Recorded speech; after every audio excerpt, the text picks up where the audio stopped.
यीशु ख्रीस्त में मेरे प्रिय भाइयों और बहनों, आज हम लूकस का सुसमाचार अध्याय 24 ईश वचन 13 से 35 तक उस पर मनन चिंतन करेंगे। अध्याय 24 वाक्य 13 इस प्रकार शुरू होता है। उस दिन दो शिष्य एमाउस नामक गांव जा रहे थे। दो शिष्य एमाउस नामक गांव जा रहे थे और ये गांव जा रहे थे, आपस में बातचीत कर रहे थे, विचार विमर्श कर रहे थे। वचन कहता है बातचीत कर रहे थे, विचार विमर्श कर रहे थे और ये चल रहे हैं सड़क पर ये कैसे चल रहे हैं? वाक्य 17 में लिखा हुआ है कि वे रुक गए क्योंकि वो निराश थे। इसका मतलब वो खुशी खुशी नहीं जा रहे हैं, निराश होकर जा रहे हैं। कहां से? जेरूसलम से एमाउस जा रहे हैं। जेरूसलम में बहुत सारी घटना हुई। प्रभुओं के प्रभु, राजाओं के राजा उनके बीच नहीं रहे, क्रूस पर मर गए, दफनाए गए। इसके लिए वो दुखी थे, निराश थे और ऐसे निराशा के हालत में वो चल रहे हैं, एमाउस जा रहे हैं और अचानक प्रभु यीशु ख्रीस्त एक राही के रूप में उनके साथ चलने लगते हैं और फिर उनकी बातचीत हो रही है। इसी बात पर हमें मनन चिंतन करना है। दो भक्त, दो शिष्य चल रहे हैं और यीशु ख्रीस्त एक राही बनकर उनके साथ चल रहे हैं। उत्पत्ति ग्रंथ अध्याय 22 में हम सुनते हैं कि अब्राहम अपने एक लौते पुत्र की बलि चढ़ा रहे हैं और उसी वक्त आप सोचे एक पिता के दिल में क्या बीत रही होगी। उसका एक लौता पुत्र वहां, परीक्षा की घड़ी है, उसके मन में क्या सब हो रहा होगा। और उसी वक्त प्रभु की वाणी उन्हें सुनाई देती है और प्रभु कहते हैं इसे मत मारो और वो बलि के रूप में एक मेढ़े को वहां पर चढ़ाते हैं। परीक्षा की घड़ी में प्रभु की वाणी इब्राहिम को सुनाई देती है। निर्गमन ग्रंथ अध्याय 3 मूसा की कहानी। मूसा भागा हुआ है, फेरों से बचकर भागा है और वो जेथरो की भेड़ें चरा रहा है। भेड़ें चराते चराते उसे उस पर्वत के ऊपर आग दिखाई देती है और वो वहां चला जाता है और उसके प्रभु के दर्शन होते हैं। एक ऐसी घड़ी में जो वो भाग रहा है, प्रभु के दर्शन होते, प्रभु उसके साथ चलना शुरू हो जाते हैं। उसी तरह से और एक उदाहरण है एलिया नबी का, राजा का पहला ग्रंथ अध्याय 19। एलिया नबी चल रहे हैं, नहीं भाग रहे हैं। क्यों? क्योंकि वो डरे हुए हैं।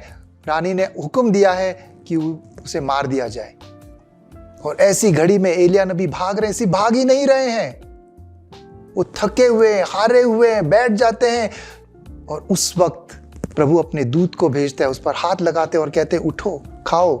प्रभु का दूत एलिया नबी के साथ चलने लगता है और वो शक्ति प्राप्त होती है उसे। यीशु ख्रीस्त में मेरे प्रिय भाइयों और बहनों, ये दो शिष्य जो एमाउस के रास्ते चल रहे हैं, उसी वक्त प्रभु यीशु ख्रीस्त उनके साथ चलना शुरू कर देते हैं। ये एक उदाहरण है कि प्रभु अपने शिष्यों को कभी नहीं छोड़ते। दोनों शिष्य निराश हैं लेकिन प्रभु उनके साथ चलते हैं। इब्राहिम की परीक्षा की घड़ी थी, प्रभु उनके साथ चलते हैं। मूसा की परीक्षा की घड़ी थी, प्रभु उनके साथ चलते हैं। एलिया नबी डर के मारे भाग रहे थे, डरे हुए थे, फिर भी प्रभु उनके साथ चलते हैं। और यही आज हम सब के लिए सीख है कि आप डरे नहीं, निराश न होइए, प्रभु हमेशा आपके साथ चलते रहेंगे। मुझे अभी भी याद है, मैं चंडीगढ़ में मिसा बलिदान चढ़ा रहा था। मिसा बलिदान जब चढ़ रहा था तभी एक युवक चर्च में आता है, बैठता है। उसको देखकर ही पता लग गया था कि बहुत निराश है और जैसे मिसा बलिदान शुरू हुआ है, पाठ पढ़े जा रहे हैं, वो रोना शुरू कर देता है। बहुत रो रहा है, बहुत रो रहा है। पहले धीरे से रो रहा था। मिसा होने के बाद मैंने अपनी प्रार्थना की किताब ली और उसके बगल में जाकर बैठ गया। उसने कुछ नहीं कहा, मैंने कुछ नहीं कहा, वो रोता रहा। कोई 15-20 मिनट रोने के बाद वो चुप हो गया, शांत हो गया, खड़ा हो गया, मेरे पास आया और कहा, फादर जी आपने मुझसे कुछ नहीं पूछा, मैंने आपको कुछ नहीं बताया, मगर फिर भी मेरा मन का बोझ हल्का हो गया है। मैं आपको धन्यवाद देता हूँ, प्रभु को धन्यवाद देता हूँ। आया था बहुत निराश होकर, बहुत सारी बातें मन में चल रही थी, पर अब जा रहा हूँ, हल्का महसूस कर रहा हूँ। प्रभु ने मुझे शक्ति प्रदान की है। यीशु ख्रीस्त में मेरे प्रिय भाई और बहनों, एक सच्चा शिष्य, एक सच्चा भक्त जब चलता है तो प्रभु उसके साथ चलता है। भले वो कितना निराश हो, भले वो कितना डरा हुआ हो, लेकिन प्रभु उसके साथ चलता है। और ये आपको आज याद रखना है। दूसरी बात, जब वो चल रहे हैं क्या हो रहा है? प्रभु उनको धर्म ग्रंथ से व्याख्या करते हुए उनको समझा रहे हैं। और ये आवश्यक है। जब आप चल रहे हैं, धर्म ग्रंथ को मत भूलिए, पढ़िए, सिर्फ ऊपरी ऊपरी मत पढ़िए, अध्ययन कीजिए, गहराई से पढ़ने की कोशिश कीजिए। हमारे स्कूल में एक परीक्षा हो रही थी, बाहर से एक इंस्पेक्टर आया था, वो एक कॉलेज का प्रोफेसर था। वो जैसे ही आया, मैंने उसको ऑफिस में बिठाया, ऑफिस में गया तो उसने देखा मेरे ऑफिस में बिल्कुल एक बाइबल खुला हुआ है। उसने उसे देखा, खुश होकर कहा, मेरे पास भी घर में बाइबल है, मैं भी कभी कभी पढ़ता हूँ। और फिर उसने 2-4 बातें बताई और मैंने कहा, सर ये किसने आपको बताई है, ये बिल्कुल गलत है, बाइबल में ऐसा नहीं लिखा हुआ है। और फिर हमारी बहस शुरू हो गई। फिर धीरे धीरे पता लगा कि कई नकारात्मक बातें उसके मन में बैठ गई है, क्योंकि किसने उसे गलत बातें बताई है बाइबल के बारे में। ये बहुत जरूरी है।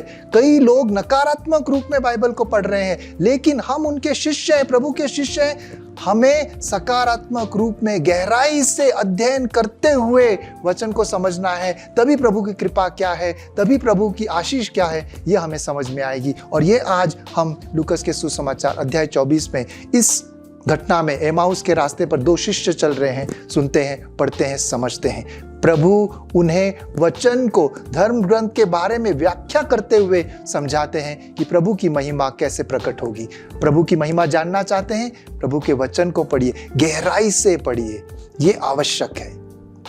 तीसरी और आखिरी बात जिस पर हम मनन चिंतन करना चाहेंगे, शिष्य जब प्रभु यीशु ख्रीस्त को पहचानते हैं, खुश होते हैं, प्रसन्न होते हैं। एमाउस के रास्ते जा रहे थे, भागकर जा रहे थे। क्यों? क्योंकि यरूशलेम में इतनी दुखद घटना हुई।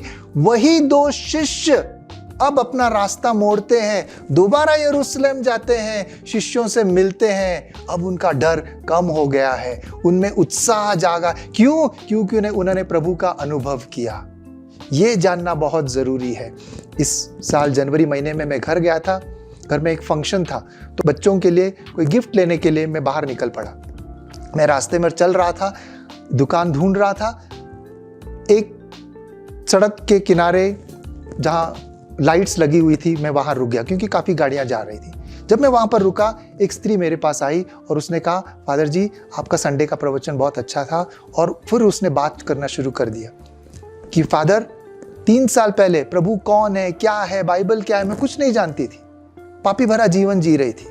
और ये पढ़ी लिखी औरत है, पढ़ी लिखी स्त्री है, एक बड़े ऊंचे ओहदे पर कार्य कर रही है, काम कर रही है। ये कह रही है कि मैं प्रभु को नहीं जानती थी, लेकिन 3 साल बाद आज मैं प्रभु को जानती हूँ, प्रभु का वचन पढ़ती हूँ। और वो सुनाने लगी, रास्ते के बीच में लाइटों के नीचे इतने सारे लोग हैं, गाड़ियां जा रही है, उसे कोई पड़ी नहीं है।